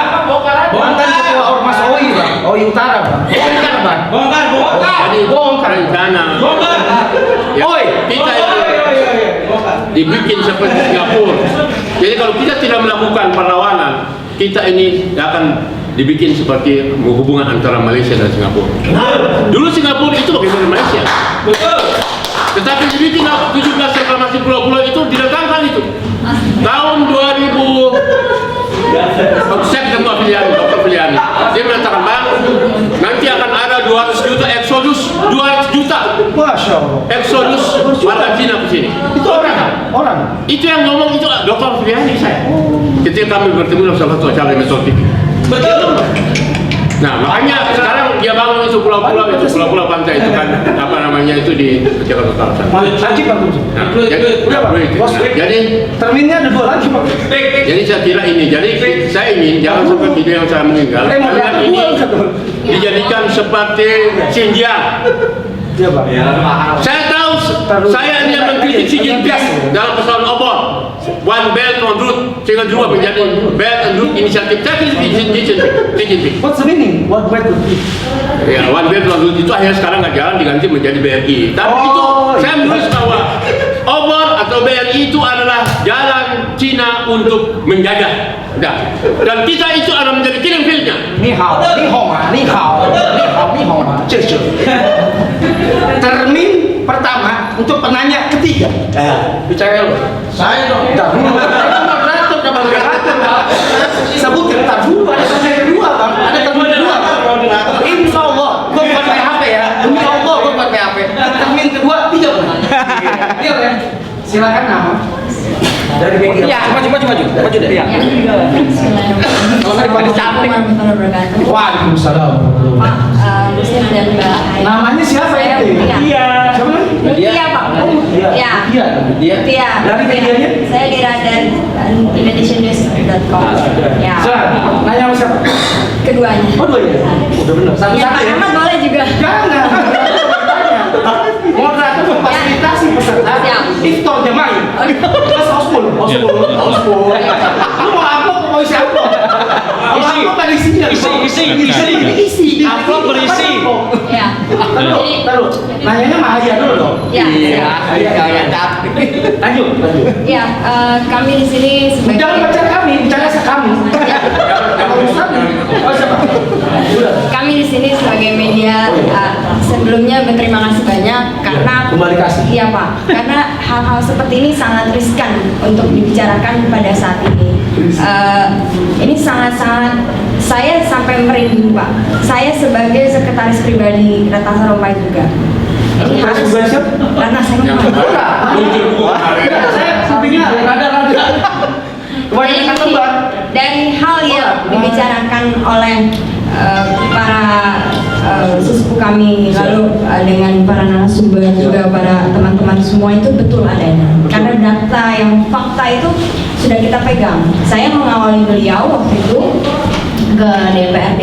Beliau menyiapkan file itu untuk sebenarnya yang diberitahu hoax itu sebenarnya bohong. Karena beliau memang disudutkan. Pada saat itu saya berada di rumah beliau untuk menyiapkan file tersebut. Data itu adalah data korupsi daripada seorang Sri Mulyani yang adalah anggaran pendapatan belanja daerah dari Aceh dan Papua sebanyak 43 triliun. Jadi ini Datanya di Barat. ada. Nah, Kamu nggak ada kopi? Ada. dengan beliau. Kopinya dong kita. Ya. Jadi ini sebenarnya teman-teman, kita semua ini sudah sangat serius. Oh serius ini. Ketika pada saat itu saya mengawal Pak. Tolong be quiet please.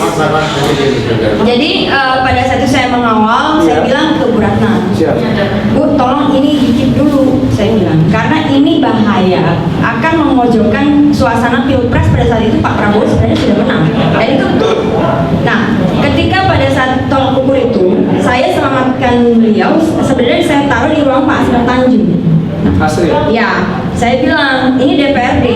Di sini adalah telinganya orang yang mereka itu Jokowi dan Megawati yang sangat brengsek gitu. Saya bilang kenapa? Dan Cina bangsat ini. Saya sebagai anak seorang kolonel, Pak. Saya ini Bapak adalah teman dekat daripada Pak Prabowo, Akademi Militer 1974. Dan saya sangat bersedih sebagai seorang Aceh dan saya Jawa. Kenapa? Kita ini anak bangsa gitu. Kenapa kita harus takut? Ini negara pahlawan. Kalau memang dia sebagai seorang presiden yang benar, tidak mungkin kita akan menjadi orang yang begitu sangat dikurang ajarin seperti ini. Betul. Dan kita harus menggunakan itu. Karena ini bukan masalah dendam lagi. Megawati hanya menggaungkan nama bapaknya.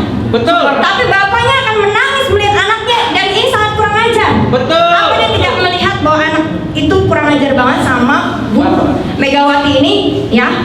Dia banget nggak doain bapaknya. Emang siksa kubur bisa dibayar? Tidak. Itu yang menjadi poin kami sebagai akademisi, Pak. Kita sebagai pers, saya bilang sama bapak saya sendiri, ya tolong sampaikan ke Pak Andika Perkasa ketika beliau membicarakan bahwa keturunan PKI boleh masuk TNI Polri, itu haram hukumnya bagi kami. Dan ini sangat mengerikan, Pak, karena teman bapak saya sendiri sudah membuat buku, bahkan kami sebagai militeri dan TNI Polri sudah bergerak dari dalam. Tapi PIN saya bilang kepada Pas Pampres, saya karena keluarga ini kan, Pak, saya bilang ini, kalau tidak mau kehancuran ini datang, tolong Habib Bahar dan Habib Rizik untuk dibicarakan langsung kepada Jokowi dan Megawati. Jangan lagi pengecut, saya bilang. Keluar Anda dari sarang. Karena negara ini bukan masalahnya kita nggak dapat apa-apa. Ini masalahnya jadi korban semuanya. Kalau Allah sudah berkehendak, ya, itu seperdetik hancur semuanya. Jadi tidak ada yang bisa melewati itu semua. Ini bahaya. Saya mau izin. Mbak kan mau nanya. Betul. Artinya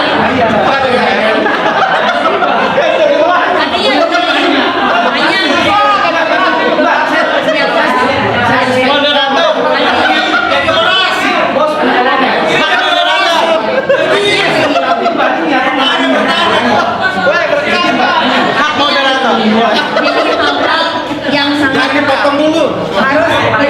harus kita sadari semua, karena dengan hanya kesempatan ini dan kami berdemokrasi yang memang kita harus banyak sekali seperti itu. Cuman saya mau benar-benar yang untuk daripada narasumber kedua, apakah memang masalah ini kita akan menjadikan ini suatu kenyataan yang mungkin kita wakil rakyat, dan ini bukan hanya sekedar jadi diskusi lagi gitu, Pak. Maksudnya kita kalau bahasanya itu lagi duduk gitu. Jadi bagaimana kita ini supaya memberikan fasilitasi itu semua, ya, apalagi ini khususnya bulan puasa. Jadi tolong dibantu karena kami ini sudah kehabisan nyawa, Pak. Gitu. Walaupun banyak yang protes ini itu, cuman ini cebong sama kampret nggak akan bisa bersatu dengan seperti ini. Supaya kalaupun perdamaian, tolong ini benar-benar real, karena di garis arus bawah itu sudah benar-benar menjadi kenyataan bahwa kita harus benar-benar melawan ini semua. Terima kasih. Assalamualaikum. Fokus. Terima kasih Mbak Mutia pertanyaannya. Impresif ya, apa yang disampaikan oleh Mbak Mutia. That's new for me, itu juga baru untuk saya dengar. Tapi menurut saya jika pertanyaannya adalah apakah ini semua bisa dijadikan kenyataan, apakah semua kecaman, protes, tuntutan kita bisa dijadikan kenyataan dan bergerak dan merubah semuanya, saya kira itu bukan sebuah hal yang mustahil. Kenapa? Saya itu sebenarnya Be quiet please. Aduh, ini langsung lagi. ya, suara saya itu kecil Bapak Ibu, nggak seperti Pak Muslim dan Bang, izin Bang. Kalau nggak tertib saya keluarin loh, Pak. Sekali lagi kalau nggak tertib saya keluarin loh. Saya punya kewenangan itu loh. Tolong ini dengerin langsung, hargailah langsung. Ini orang cerdas sering ngomong loh. Silakan, Mbak. Soalnya suara saya kecil, Iya, Pak. saya juga orang kecil. Orang gede itu Jokowi. Suara saya nggak terlalu tinggi ya. Jadi yang mau saya sampaikan sebenarnya yang membuat saya terheran-heran ya adalah kita itu reformasi itu belum lama sekali ya Pak. Orang-orang seperti Pak Muslim, orang-orang seperti Pak Rahmat atau Bapak Ibu sekalian itu adalah orang yang turun ke jalan masih hidup dan masih punya kekuatan untuk melawan. Tapi kok otoritarianisme itu bergeraknya cepat gitu tuh. Jadinya nggak masuk akal buat saya. Maksudnya adalah kok nggak takut? Mereka kok nggak takut? Orang-orang ini masih hidup dan masih punya kekuatan, tapi kok mereka tidak takut gitu? Ini kan nekat dan nantangin ya pesannya ya. Makanya yang mau saya bilang adalah apakah ini bisa dilakukan? Tentu bisa. Tapi syaratnya apa? Syaratnya kita harus mengkonsolidasikan kekuatan Bang Mutia. Kenapa saya bilang konsolidasi kekuatan ini jadi sangat penting? Karena masyarakat kita ini berhasil difragmentasi oleh siapa? Oleh Ade Armando, oleh Dewi Siregar, dan orang-orang lainnya. Dan mereka sukses mengfragmentasi kita, memecah-mecah kita menjadi masyarakat yang terpecah belah. Sehingga apa? Sehingga sulit untuk mengkonsolidasikan kekuatan. Power, consolidated power yang ada saat ini di DPR, di MPR, di eksekutif, bahkan di yudikatif, itu nggak mungkin kita lawan jika kita masih mendefinisikan diri kita berbeda dengan orang lain, padahal kita ada di satu kelas yang sama. Kita punya orang nasib yang sama. Kita bukan penguasa sekian ratus hektar tanah kelapa sawit di Kalimantan. Kita bukan orang yang punya kekuatan politik yang besar, maka kita sama dan harusnya kita mengkonsolidasikan kekuatan kita untuk melawan mereka. Kalau kita terus-menerus memecah belah diri kita sendiri, itu artinya kita ikut apa kata orang-orang yang memecah belah kita. Dan saya sedih sama hal itu. Kita punya kekuatan besar, tapi kita manut sama orang yang memfragmentasi kita ke dalam kelas-kelas cebong, kampret, kadrun. Apalagi Pak, saya sejujurnya nge-mute kali kata-kata itu di Twitter saya, jadi itu nggak pernah masuk di Twitter saya karena terlalu toksik untuk saya. Ya menurut saya itu yang harus kita lakukan Mbak Budi. Silakan Pak Muslim. Ya, Mbak Mutia, saya kemarin ikut menghadiri launching buku Mbak Ratna Sarumpait. Saya bukan politisi, ya, yang di Museum Benyamin Sueb saya datang. Kebetulan waktu itu Rahmat dan Raja juga ikut, ya kan. Di sana juga ketemu dengan Mas Ali Masadim, Cerita Pamungkas dan jumlah mak dan beberapa harta tajam dan sebagainya. Begini ya. Memang apa yang saya bicarakan ini kan sudah berkali-kali saya bicara di berbagai forum, ya kan. Contoh yang lain misalnya Munarman. Munarman itu kan tiba-tiba dia harus dikriminalisasi dengan alasan teroris. Saya nggak tahu itu alasan kenapa Munarman diteroriskan. Makanya ketika dibela oleh Ebenezer, ya, Emmanuel Ebenezer itu adalah ketua dari Jokmania, ya kan. Itu kemudian sekarang diberhentikan sebagai komisaris. Ini kan sebetulnya zolim juga, gitu loh. Ini bukti bahwa negara kita ini diktator, ya kan. Negara ini anti demokrasi, menolak beda pendapat. Nah, saya 2015 bersama Munarman, kemudian almarhum Allahyarham Bang Ustaz Effendi Harahap, Bang Meh, sama Suhaib Didu, adiknya Said Didu.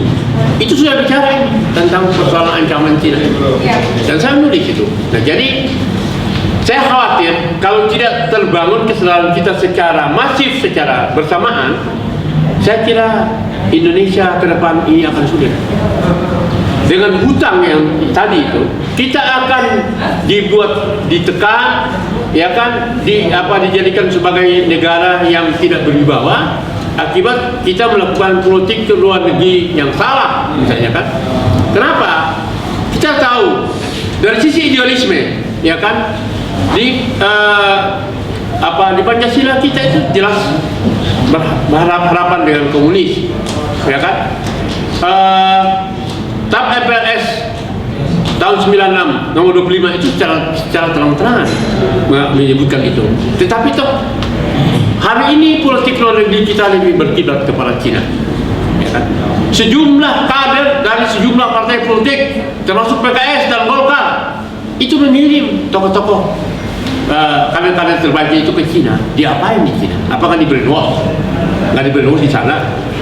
Kemudian terakhir itu 50 perwira polisi dikirim ke Cina, ke kaca Cina.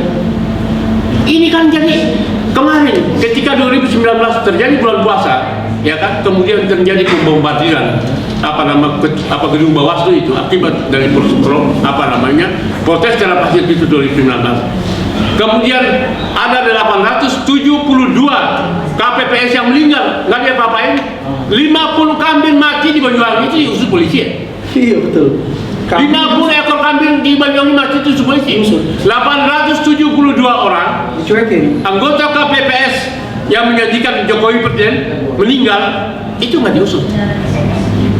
Termasuk ketua KPU dulu Husni Kamil Malik. Saya khawatir dalam kondisi seperti ini kita digiring seolah-olah ini menjadi bagian dari para negara Cina. Nah itu yang kita lawan.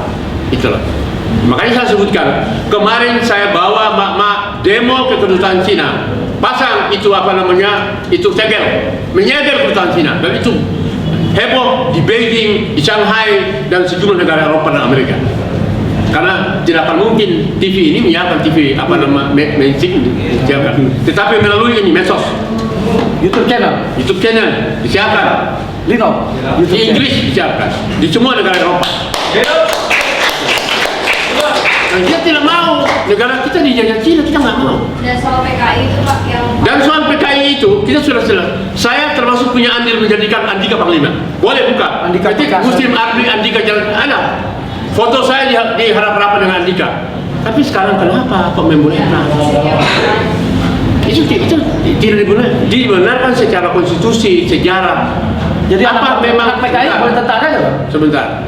Jadi dengan demikian saya memberitahu bahwa ideologi tidak pernah mati. Iya. Komunis nggak pernah mati. Dan terakhir kasus Ade Armando. Iya. Itu dibuka dahaliskan bahwa dia itu anak PKI. Ade Armando itu. Ade Armando. Iya. Dibuka oleh Kan digebukin dia. Iya.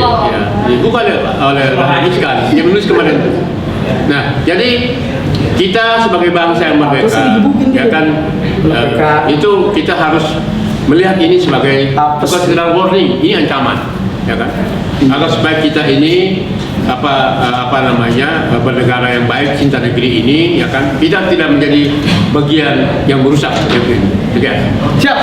Wah, luar biasa. Ajib antum. Antum ana doain masuk surga Pak. Amin. Termin kedua, termin terakhir. Sebelum kita iftar jamaah, 3 penanya ya, ente satu, ente berdiri ente. Nama siapa, media dan mana? Assalamualaikum warahmatullahi wabarakatuh. Perkenalkan, nama saya Ronald dari media online detik. Nanya sama siapa? Saya bertanya kepada dua pembicara sekaligus menyatakan pernyataan saya dan pendukungan saya. Pertama, saya setuju dengan apa yang dikatakan Pak Alia, ya. Kedua dengan Pak Muslim, bahwa benar negara kita ini bukan negara demokrasi. Mengapa demokrasi? Ya, pemilu dikatakan rakyat yang memilih, ya. Pilkada dikatakan rakyat yang memilih. Tapi tentang keputusannya ada di pemerintah pusat, di atas. Betul nggak? Ini fakta loh, fakta. Dan baru pemilu kemarin, kotak pemilu terbuat dari kardus. Betul nggak? Betul kan? Ini pernyataan saya.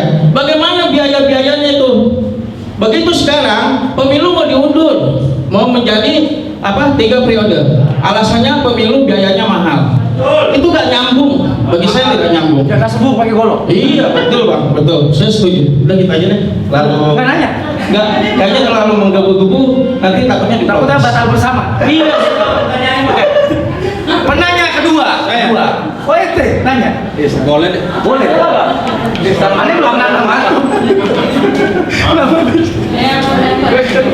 Nggak, nama antum siapa? Ya, Direkam soalnya direkam. Nama saya Hamdan. Hamdan. Nggak pakai tete ya. Ya. Dari Media Budaya Indonesia ataupun Kabar Indo Timur TV. Siap. Ya. Nanya sama siapa Dan? Sama bahayanya deh. Langsung aja. Ya, ketika menjual permasalahan 3 periode atau diperpanjangnya masa jabatan presiden begitu. Ya, kita lihat dari segi tata hukum negara ini, ya pendapat Mbak Hai sendiri, apakah mungkin atau enggak sama sekali? Oh gitu. Nah itu aja pertanyaannya, singkat. Ya, silakan. Terima kasih. Kembali kasih. Jawaban singkat saya juga. Ini jawabnya singkat atau panjang? Oh, Hamdan, mau singkat atau panjang? Singkat, tapi dimengerti. Oke. Jawaban saya 3 periode atau perpanjangan masa jabatan presiden atau presiden tidak dipilih lagi pada tahun 2024 itu adalah tindakan yang mengangkangi demokrasi dan konstitusional. Betul. Tapi apakah dibenarkan dulu? Lu diam dulu. Ini lagi langsung. Ketika saya bilang bahwa hal tersebut mencederai demokrasi dan inkonstitusional, maka mau pakai hukum dari manapun Salah. itu salah. Sebentar saya rapat salah. Makasih Pak informasi. Kembali kasih saya. Ya itu salah. Saya sebenarnya sedikit kecewa, banyak sekali, bukan banyak ya, ada satu orang dosen hukum tata negara yang dia berusaha untuk mencari exit law. Exit law itu adalah jalan keluar hukum untuk menjadikan presiden ini supaya nggak dipilih pada tahun 2024. Saya nggak usah sebut nama dan nggak usah sebut institusi, tapi beliau adalah seorang dosen hukum tata negara dan saya pernah mengikuti kelas beliau waktu saya masih mahasiswa. Saya bilang bahwa saya sangat kecewa. Dia bilang bisa dilakukan kok, caranya itu presiden aja bikin perpu terus begini begitu. Rasanya saya ingin ajak debat beliau karena nggak masuk akal. Mau dari sudut pandang manapun hukum dilihat itu tidak mungkin dilakukan. Kenapa? Ya karena tadi hukum tata negara itu membuat pemimpin di negara manapun itu tidak ugal-ugalan, dan kalau saat ini presiden perpanjangan masanya, maka dia melakukan tindakan yang ugal-ugalan, nantinya tidak sejalan dengan hukum, dan itu adalah inkonstitusional. Mau konstitusinya dirubah pakai MPR, ya udah, kalau misalnya permasalahan ganjalannya adalah konstitusi, kita ubah aja konstitusinya di MPR. Ada diskursus, ada pembahasan kayak gitu supaya ini menjadi inkonstitusional. Bapak Ibu, saya mohon maaf sekali, konstitusi itu nggak cuma apa yang ada di Undang-Undang Dasar. Ketika ada orang yang bilang bahwa konstitusi itu ada apa yang ada di Undang-Undang Dasar, itu menurut saya menyunat arti kata konstitusi. Konstitusi itu adalah nilai-nilai konstitusionalisme. Maksudnya nilai konstitusionalisme itu apa? Nilai konstitusionalisme itu adalah negara yang demokratis, pemimpin yang dibatasi masa jabatannya, dan penjagaan hak asasi manusia. Itu adalah nilai konstitusionalisme. Dan kalau konstitusi negara tidak memasukkan ketiga nilai konstitusionalisme ke dalam konstitusi negara, maka konstitusi itu adalah konstitusi yang tidak demokratis atau konstitusi yang tiran. Begitu Pak, terima kasih banyak. Penanya ketiga. Ada yang nanya 3? Ada? Kalau nggak ada kita serius nih, nggak ada yang nanya nih. Wah, hari gini nggak ada yang nanya. Nih untuk pertanyaan ketiga saya kasih ini loh. Saya kasih apa ya? Lebihan. Apa salah lagi? Pak itu mau nanya lagi? Boleh. Hamdan, Dan, pardon. Tuntasin Dan sampai harus tuntas. Silakan Dan. Ya. Tadi sudah saya sebutkan lagi Pak ya. Saya sih sangat sangat mendukung sekali jawaban dari Mbak Hai sendiri ya. Dan saya sangat setuju.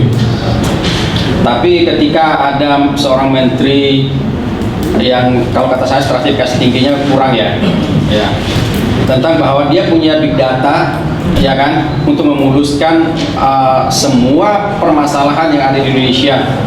Ya, termasuk presiden bisa jadi 3 periode. Ya. Seandainya ini dipaksakan, ini Mbak ya, berdasarkan konstitusi ataupun putusan MPR segala gitu ya, ya orang pasti sibuk akan membuka. Ya. Kira-kira endingnya seperti apa sih Indonesia seandainya dipaksakan hal seperti ini? Ya.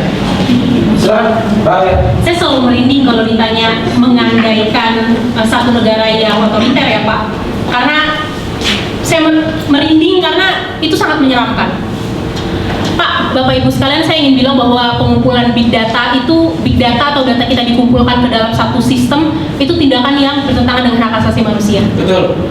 Kenapa? Karena Siapakah orang itu dan kenapa dia punya kewenangan untuk mengumpulkan 100 sekian juta data? Dari mana kewenangan? Dulu bang, biar ayah ngomong dulu. Itu tindakan yang tidak sejalan dengan hak asasi manusia. Lalu bagaimana Mbak Haya kalau pertanyaan selanjutnya, apa yang kira-kira negara ini terjadi? Apa yang akan terjadi di negara ini kalau pertanyaan intinya itu? Yang mau saya jawab, ya negara ini akan menjadi, singkatnya akan menjadi negara yang otoriter, Pak. Karena pemimpin negara udah nggak patuh lagi terhadap undang-undang dasar dan terhadap nilai konstitusi. Negara yang otoriter seperti apa? Mungkin bapak-bapak yang lebih berpengalaman lah, Pak. Saya lahir tahun 97, saya nggak ngalamin negara otoriter. Tapi yang mau saya bilang, kita bisa melihat apa yang terjadi di Rusia. Kita bisa melihat apa yang terjadi di Yugoslavia. Kita bisa melihat apa yang terjadi di Hungaria. Negara-negara itu adalah negara-negara yang tadinya demokratis. Dalam waktu 2 tahun, Pak, 2 tahun masa COVID berubah jadi negara yang otoriter. Cuma 2 tahun waktunya. Gak lama jadi negara yang otoriter. Negara yang otoriter itu apa? Yang ngebunuh semua orang yang bertentangan dengan kekuasaan. Kalau mohon maaf Pak, kalau misalnya kita negara yang jadi otoriter, kita cuma punya dua opsi. Pertama, opsinya kita terbunuh karena kita menolak, atau yang kedua kita menjadi hipokrit karena kita tunduk terhadap kekuasaan, yang mana kekuasaan itu adalah kekuasaan yang otoriter. Saya kira itu aja Pak. Oke, ada lagi mau nanya? Ente mau nanya?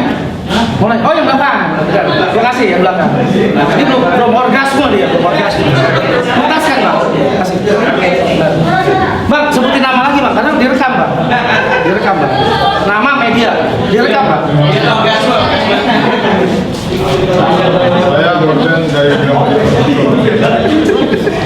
mohon maaf, boleh kan saya berbeda pendapat dengan para pembicara? Boleh. Artinya saya mohon izin kepada Pak Muslim dan Mbak Haya. Tadi yang dikritik sepertinya Jokowi saja yang dikritik dihantam. Padahal pokok persoalan misalnya soal wacana 3 periode yang awal mengangkat isunya kan ketiga ketua partai, ya kan? Mereka bertiga ini kan yang katakanlah kesana sini terus melemparkan wacana seperti itu dan disambut atau katakanlah dijadikan sebagai wacana nasional. Sementara Pak Jokowi sendiri kan nggak apa, kan dari awal sudah tegaskan itu nggak apa, nggak dalam pikiran beliau. Ya kan? Artinya jangan di framing seolah-olah Jokowi bermimpi atau mempunyai impian atau aspirasi mau jadi presiden 3 periode. Dan beliau saya pikir nggak tertarik untuk jadi presiden 3 periode, cukup 2 periode.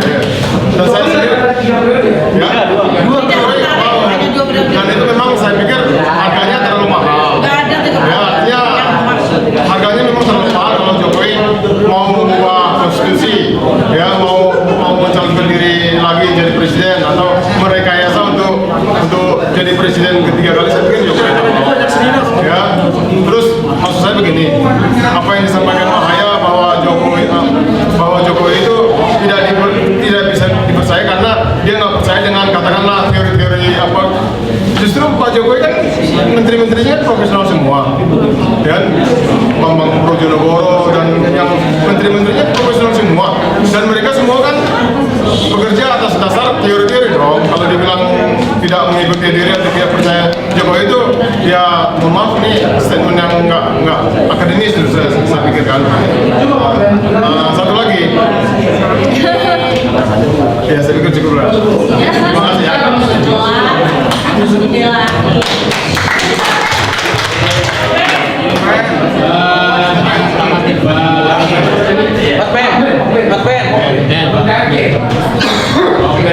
Saya bicara ini kan bukan saya kritik Jokowi itu karena Jokowi itu bukan tukang beca. Setuju. Kalau Jokowi itu tukang beca, ngapain kritik dia? Jokowi itu punya keputusan membuat negara ini makmur, sejahtera, ya kan? Atau negara ini hancur. Bapak bilang tadi bahwa bukan dia tidak mau. Jokowi itu kan presiden yang diamati bukan hanya kita di ruangnya aja kan gitu ya. Luar negeri pun. Tadi berita tadi Eropa mengatakan bahwa Presiden Jokowi itu gagal. Dan media-media Eropa itu bukan media kacangan, bukan media abal-abal. Itu mereka ngomong itu di kelasnya ekonomis itu bukan omongan kita, Pak. Jadi yang saya ngomong begini, bahaya ngomong begitu. Ini bukan kami ini bicara, bukan bicara dari itu negara antar berantem, enggak. Saya bilang Jokowi gagal itu, ya kan contoh misalnya begini kan, Pak Hotman punya anak. Hotman janji, nah nanti sore bapak pulang nggak bawain martabak, ya kan? Tahu-tahu entah kesibukan apa, lalu pulang nggak ada. Pasti besok tuh anak nanya, Pak mana martabaknya? Nah, kan berarti itu ingkar umpama nih, itu ingkar janji namanya. Pak Hotman coba buka itu di Google tuh banyak itu digitalnya itu. 66 janji politik itu kan ada semuanya. Nah, pemimpin yang ingkar janji itu disebut apa namanya? Di Jepang satu saja ingkar janji itu dia langsung mundur, malu Pak. Masalah itu. Jadi kita tidak boleh membiarkan pemimpin tukang bohong, penipu. Luhut itu disebutkan tadi itu kan big data itu kan nggak usah Luhut itu terang-terangan. Saya terang-terangan, saya ini temannya Luhut. Saya ini temannya Muhammad Lutfi Menti perdagangan. Saya berteman dengan mereka gitu kan gitu loh.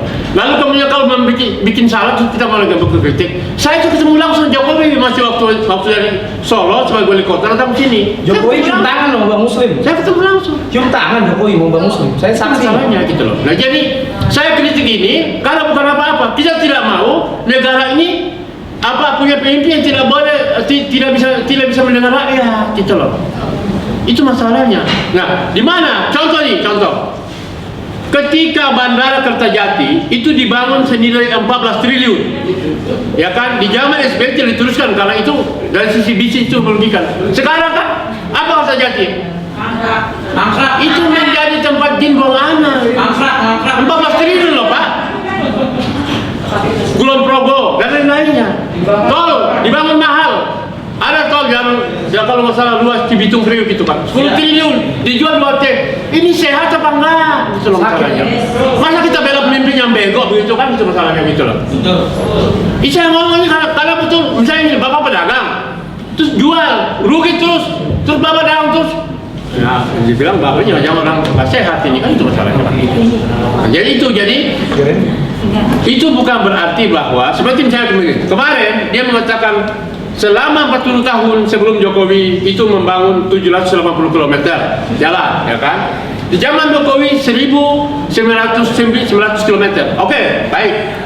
Kita tanya, itu jalan itu dibangun jalan negara berapa? Yang jelas. Oleh saya dulu mengatakan 598 km dibangun jalan tidak berbayar. Tetapi sekitar 1.400 km itu tol. Boleh nggak Pak Hotman masuk tol nggak bayar? Nggak boleh. Ayo Pak, harus bayar. Dan itu kemudian menjadi sekarang ini tol itu tidak bisa dibayar. Tidak terbayar karena apa? Dengan tol itu ternyata begitu tol itu dia dibayar kan akhirnya rugi kan. Sedangkan itu uang hutang. Itu masalahnya. Jadi saya kritik ini bukan karena benci. Kritik ini tanda kecintaan supaya negeri ini dipimpin oleh bukan pemimpin yang hasil dari keluar masuk God. Saya itu sudah menyalahkan Jokowi semenjak di gubernur. Saya ini kan bertemu langsung sama dia, bicara 4 mata dengan dia. Jadi saya bicara bukan kalau benci gitu loh. Sebentar kritik. Kalau Jokowi itu tukang mebel doang, saya nggak kalah kritik untuk urusan mebel, Pak. Iya. Apakah Jokowi itu presiden? Salah mengambil keputusan, salah ngomong, ya kan? Contoh misalnya, dia bilang dia berjalan-jalan di sawah, tapi beras impor. Dia berjalan-jalan di laut, tapi garam impor. Ini kita tanya sehat apa enggak? Itu jadi menurut saya, Pak. Closing statement. Saya berbicara dalam bulan puasa, dalam bulan berpuasa. Saya tidak memfitnah. Omongan saya bisa saya bertanggungjawabkan. Dan sebelum saya ngomong di sini, saya sudah ngomong di media. Saya ngomong di televisi. Saya ngomong di berbagai media besar. Jadi saya ini bukan memprovokasi Anda, bukan. Saya kira itu. Assalamualaikum warahmatullahi wabarakatuh. Waalaikumsalam warahmatullahi wabarakatuh. saya saksi hidup ketika Jokowi masih gubernur DKI itu saling cium tangan Bang Muslim. Kata Bang Muslim, itu cium tangan gua jadi presiden. Jadi. Nah saya ngomong sama Mas Anies. Kalau 24 mau dilantik RI 1 gantian dong. Itu cium tangan Bang Muslim. Asik. Karena saya saksi hidup. Gubernur DKI cium tangan Bang Muslim. Namanya Jokowi jadi RI 1. Mas Anies saya belum nyampein, belum ketemu si John. Ada temen juga di Yusir. Apa urusannya? Bos gua cium tangan Muslim. Lu nggak ngerti John. Gua ngerti, gua saksi hidup. Itu intermezzo. Silakan Bang Hajar. Mau switch start dong. Pak Hotben, terima kasih atas pertanyaannya. Tapi saya kira jika Bapak terus percaya untuk mengkontra apa yang saya bicarakan, itu hak Bapak sebagai makhluk yang berdaulat, sebagai manusia yang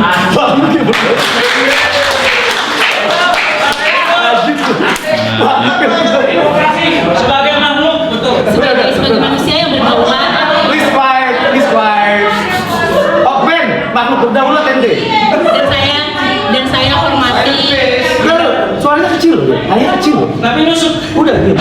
Dan saya hormati keputusan manusia yang berdaulat. Bapak, yang mau saya katakan bahwa ketika Jokowi bicara, kemudian saya nggak terus-menerus menyalahkan. Tolong dong, aduh please. Ini lama-lama gua ada kewenangan musir. Silent please. Saya nggak terus-menerus menyalahkan Jokowi. Dari tadi saya bicara, saya tidak merasa saya terus-menerus menyalahkan. Saya menyalahkan sistem yang dibangun, dan sistem itu mengizinkan tiran-tiran untuk memimpin. Itu yang saya kritik gitu.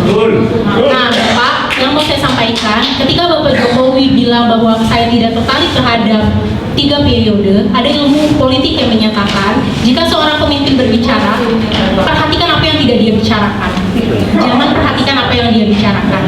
Maka yang ingin saya katakan, yang ingin saya sampaikan adalah Bapak Jokowi itu presiden, dia itu pemimpin pemerintahan dan pemimpin negara. Bagaimana mungkin seorang pemimpin pemerintahan dan pemimpin negara membiarkan bawahannya untuk bertindak secara ugal-ugalan? Betul. Dia punya. Lanjutin dulu. Dia punya kekuasaan yang sangat besar di tangannya. Indonesia ini negara republik dengan sistem pemerintahan presidensialisme. Maka dia adalah pemimpin pemerintahan dan pemimpin negara. Dia punya kekuatan yang sangat besar, dan mengapa tidak menggunakan kekuatan yang sangat besar itu untuk menciptakan iklim negara yang demokratis? Itu pertanyaan saya. Terima kasih. Oke ya, udah pertanyaan. Kan jadi dua termin, satu termin sudah nanya. Udah tanya, berapa sudah gua kasih WA. Nanti lihat. Udah. Sekarang saya tutup kegiatan ini, alhamdulillah. Atas nama Ketua Umum LSM Kibar tingkat nasional Rahmat Soleh, tingkat DKI Rahmat Soleh juga, calon wali kota kata Muslim. Kalau Anies 24 presiden, wali kota utara Rahmat Saleh. Doain ya, jadi wali kota. Amin. Jadi saya tutup kegiatan ini. Terima kasih atas kehadiran kawan-kawan perjuangan. Kalau ini Republik ini berubah lebih baik. Kita harus berjuang. Oke, saya tutup dengan salam Kibar. Assalamualaikum warahmatullahi wabarakatuh. Selanjutnya